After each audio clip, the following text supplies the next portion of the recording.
We are spending 24 hours in stunning Sapa and I can't wait to explore it with you. So if you do enjoy, make sure to smash that like button and subscribe if you're new. Now let's get into it. Sapa, the city in the fog. So the cat will be trained obviously to go to the toilet. They're basically pushed in to go and get the ticket. It is a shame the weather isn't amazing as these views would be incredible. There are loads of places for really good photos. What is lovely about this ancient rose garden is the lack of roses. I couldn't imagine trying to carry this up the hill. The cat, a waterfall. Beth has stormed off without me. So much for love. I'm sure she's holding the bow the wrong way. I definitely wouldn't recommend February. And if you hide my head behind the Chuarinan, it's that big. Good morning Vietnam and welcome back to the vlogs. We are waking up today here in the beautiful Sapa Hotel, obviously in Sapa, and today we're going to be exploring it for the first time because we didn't actually get to see much of it yesterday as it was really dark and cloudy, but the weather today hasn't been much better. So if you take a look out there, there was actually the Sapa Highland Resort. It's slightly clearer than yesterday, but it is still very, very cloudy. So after exploring Sapa, we're going to drop off for a bit of lunch before then heading over to Cat Village, which is a village nearby, and exploring that village too. Then we'll head back to the beautiful Sapa Hotel before going out for dinner this evening. So hopefully it should be a pretty fun day, but hopefully not too cold, and we don't want any rain, so fingers crossed. I am actually taking my raincoat out today for the first time since leaving the UK, and I've got obviously my jumper on right now, so it's not looking great. But if you come to Sapa when it is sunny, it's meant to be beautiful views of all the rice fields. Before we go though, I have got a vanilla croissant to try, and it's been air packed very solidly, so I feel like you could just bang it and it'll pop. So we'll give it a try. Oh, maybe not. This packaging here seems to be solid. Like, it's always so hard to open anything because it's so air packaged. But there we go. Right, it's opened up. Well, I can smell the vanilla a little bit. Just looks like a normal croissant. It looks a bit, like plasticky and fake. Almost very processed. Right, there we go. That just tastes like a normal croissant. If you look at the photo compared to the actual croissant there, the photo shows the vanilla oozing out. This has got like nothing. Let me take another bite just to see whether it's a bit further in. A bit better. All it is a little bit of vanilla in the centre. It doesn't go the whole way through, which is a little bit annoying. It's all right. I mean, I probably won't be getting it again, but it's a good little breakfast to have before we go out.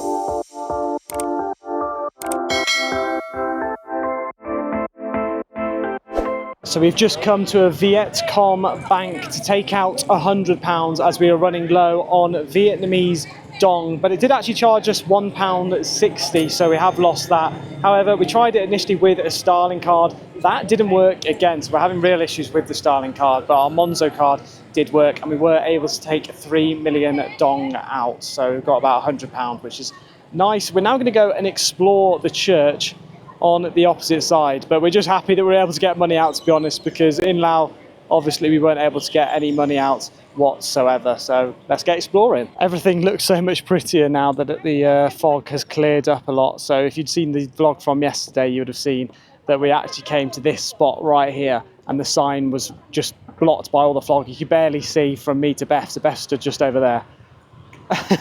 And you could even see up to Beth. That's quite cool there on the roundabout. It looks a little bit like Universal Studios in Florida, where they've got the big globe. We've also just noticed that around the globe it actually says Sapa, the city in the fog. So they must get fog a lot of the time here, all year round, and especially in the winter months.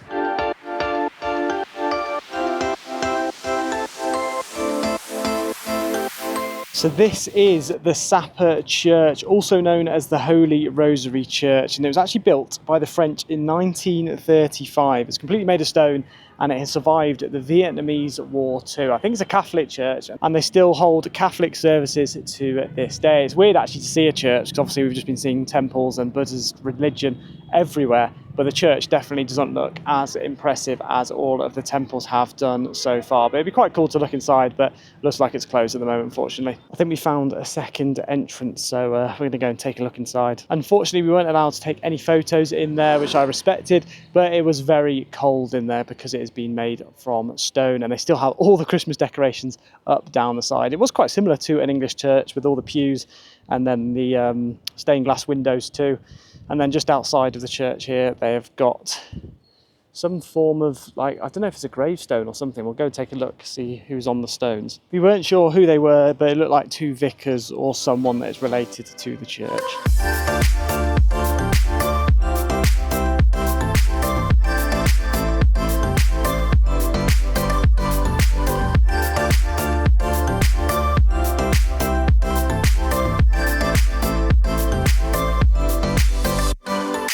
Like I've said multiple times now, Sapa would be a beautiful place if the weather was just slightly better than it is at the moment. We're just currently looking over the lake. I mean, it is a little bit green. I don't know if you can see that on the footage, but the lake doesn't look the best of lakes.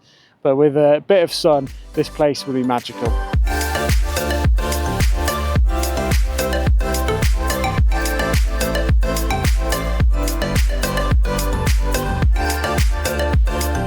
Come to the Thong Dong Vegan Cafe for lunch. It's a really quaint cafe. It's very nice. And it's got like quotes all on the walls, and it's got quotes on the table too in this envelope. But I've ordered a mushroom spring roll. There we go. Got it right this time. And we're going to give them a try. Oh, it's cold. I thought they were going to be warm spring rolls. It's all right. It's very fresh tasting. I'd much rather have like a warm spring roll with the crispy outside. The best colourful bowl has arrived. I have to say it is very colourful. I don't know how you even approach something like this though. So I might give it a little mix. That's actually really nice. Very flavoursome.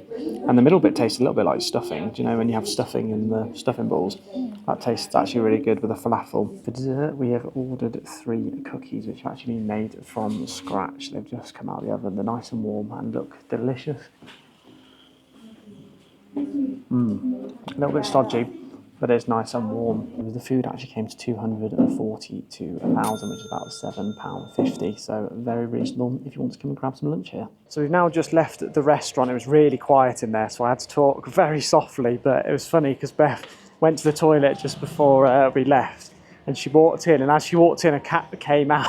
There was a cat poo just in the middle of the bathroom on the floor, so the cat would be trained, obviously, to go to the toilet in there, so the person had to go and clean that out, but it did smell a lot, and I thought, why does it smell? And it's because the cat's obviously just left one on the bathroom floor. Now going to order a grab taxi though to the Cat Village, and it'll probably be around £1.50. I'll put it up in the corner for you all.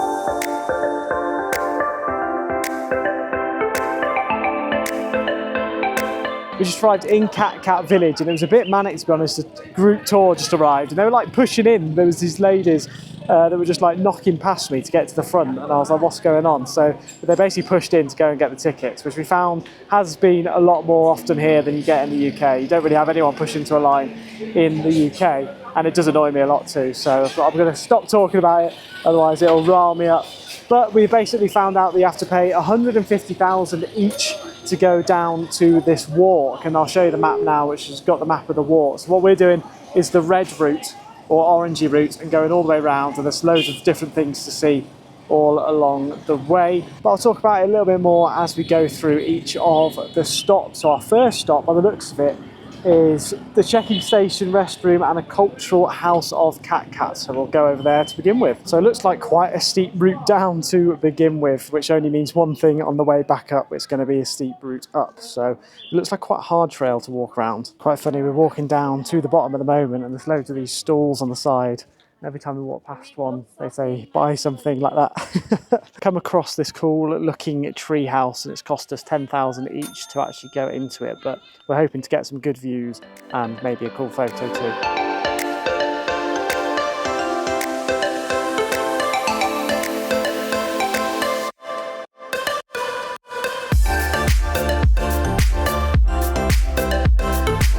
It is a shame the weather isn't amazing, as these views would be incredible, but as you can see, it's very cloudy. You could also maybe see in the distance over there some cable cars going up. It is really hard to see on there. But basically at the top of there's like a big cool viewpoint and loads of gardens, but we saw a photo which our hotel guide sent us this morning of what it looked like, and it was basically clouds. You couldn't see anything, so we did decide not to go up there. But if you ever do come and the weather is good, that is definitely one of the best things to do, and a great viewpoint of Sapa itself.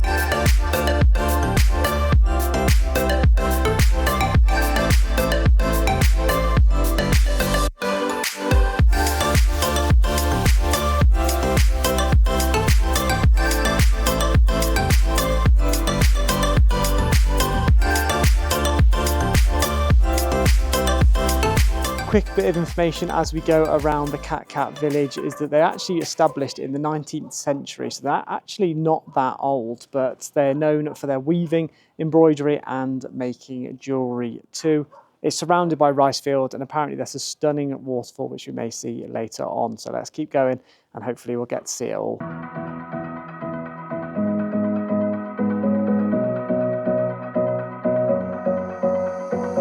There are loads of places for really good photos, however it just looks so sketchy on the floor. Like all the wood is like rotten. But we're going to try and go over to this up here, these stairs. Oh, okay, we've made it to the steps. God, these are so sketchy. Health and safety here is definitely a lot less than anywhere else, but it is pretty cool views everywhere you go.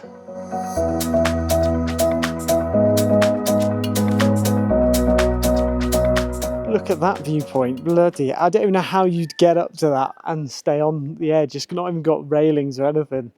God, some sketchy things here. First stop, the ancient rose gardens.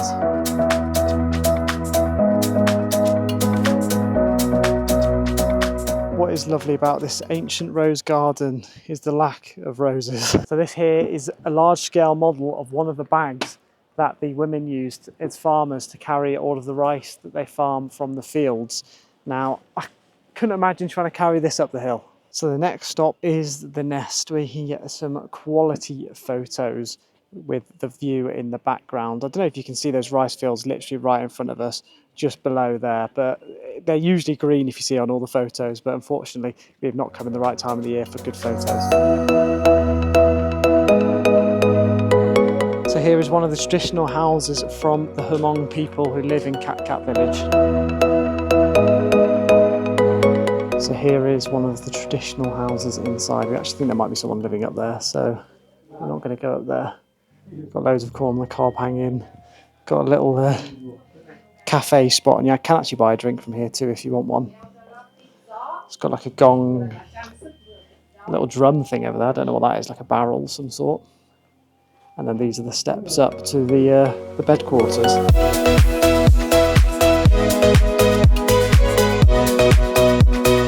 So we've just come across Mee's homestay, which looks really cool. It'd be great if you could actually stay here. It's probably nicer than our beautiful Sapa hotel. Walk along the bridge. Now that is a beautiful Sapa homestay.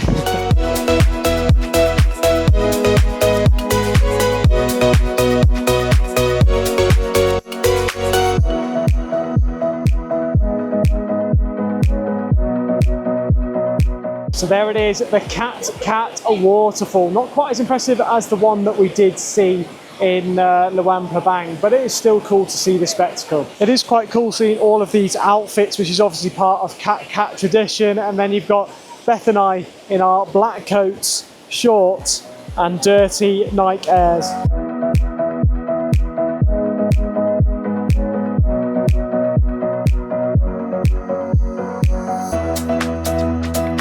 So we're now on the Love Bridge, and as you can see, Beth has stormed off without me. So much for love.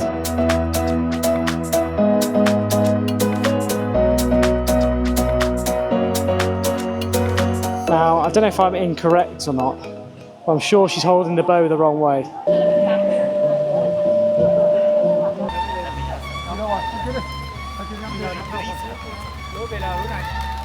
So that is the stage where they do performing arts. They're currently playing some music. It's definitely not my type of music, but it is pretty cool to see. And then next to it looks like some sort of house or hotel. That is pretty cool. Maybe we could go over there and have a look.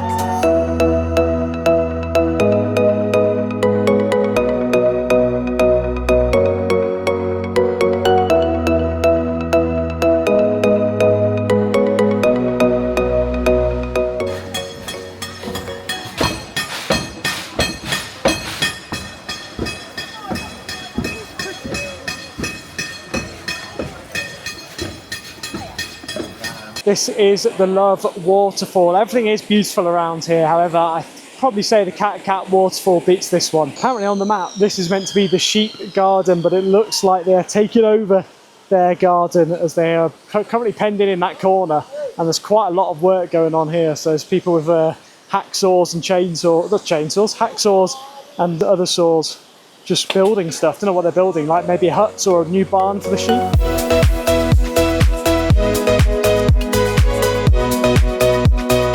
This is the Love Waterfall. The only way across is via these stepping stones. Beth's taken the not so cool route of the bridge over there.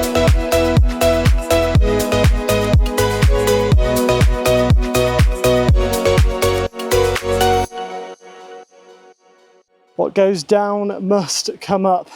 It is now a long trek back to the top.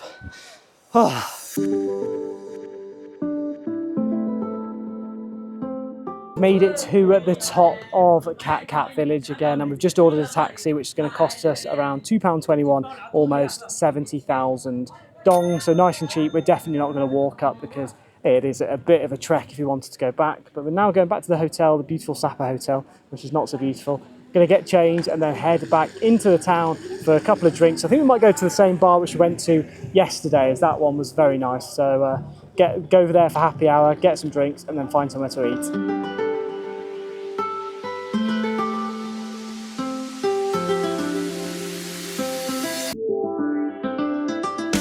So we are back now at the beautiful Sapa Hotel, but look how much cloudier it is up here than down in the valley. It's just instantly so much cloud. I mean, it makes sense because clouds are obviously higher up, and it's a lot cooler up here too. But we're quite hot anyway, just from all the walking. I managed to get a bit of video editing done whilst I was in the room, and also managed to call my parents and to have a quick catch up with them. Now we're going to head out back into Sapa town. Going to go back to the Bistro Bar, which we went to yesterday, because it's got lovely heated lamps, and we can get a nice drink there too during happy hour, hopefully.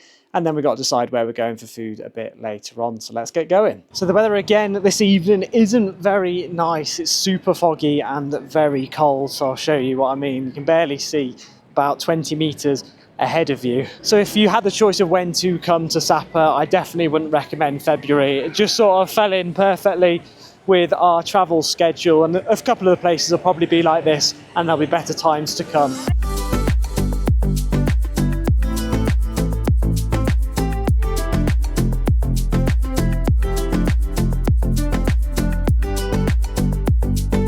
We are back here in Bistro, and I've decided to try a different beer to what I had yesterday, the Sunset, which I'm guessing stands for sunset. And this one's actually been brewed in Hanoi, where we'll be going back to tomorrow. So let's give this one a try. This one's meant to be a bit more fruity, I believe, and citrusy. And all the peppers that they get for this beer are apparently in northern Vietnam. So let's give it a try. Oh wow, that is really strange. I don't think I've ever had a beer as fruity as that. Let me try again. Yeah, it's really strange. It's sort of almost like an IPA, that. But is it an IPA? No, it's a farmhouse ale. But that actually tastes really nice. I quite enjoy that. It's just the fact it's a bit more fruity. Beth's gone for the same again, the berry cider. I'm just going to enjoy this one drink with our free popcorn. One thing to note is that Beth's cider was actually on a happy hour deal yesterday, but for some reason it's not today. We did get a different server, so maybe the other server would have been better to have had, but that's fine. We'll have a look at the bill at the end. We might ask them and say, oh, we had this yesterday, because she wasn't actually here and turned up a little bit later. So we'll ask her again and see whether we can actually get it on happy hour or not. But we're going to enjoy this one drink, look for somewhere to go for food, and then we'll head off for our meal later on. The drinks in the end came to 110,000, which was weird because it was actually more expensive than yesterday's, even though we pretty much had the exact same drink. I think Beth's cider went up in price, but oh well, it wasn't that much more, and we were able to get them both on happy hour, so we're happy about that. Then we went to the shops and just bought some food here, which came to 365,000 dong, which is probably around £11.50. So I'll show you what we bought once we get back to the room, as we are heading now over to the restaurant. We just found a really good supermarket where we're able to buy loads of snacks for breakfast and lunch tomorrow, so that is why we stopped off there.